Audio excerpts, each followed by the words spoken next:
Τα συναισθήματα τα οποία προκαλεί μια τέτοια διοργάνωση είναι πολύ δύσκολο να στα περιγράψω και να στα μεταφέρω αν δεν τα ζήσεις. Ζούμε ανεπανάληπτες στιγμές. Πράγματα που πραγματικά αν δεν τα ζήσει κάποιος από κοντά δεν μπορεί να καταλάβει με τίποτα. Δηλαδή, ξεκάθαρα.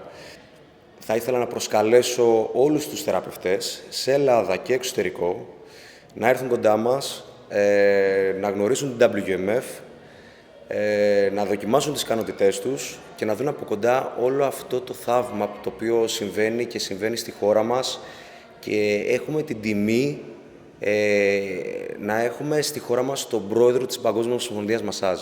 Δηλαδή αυτό τα λέει όλα.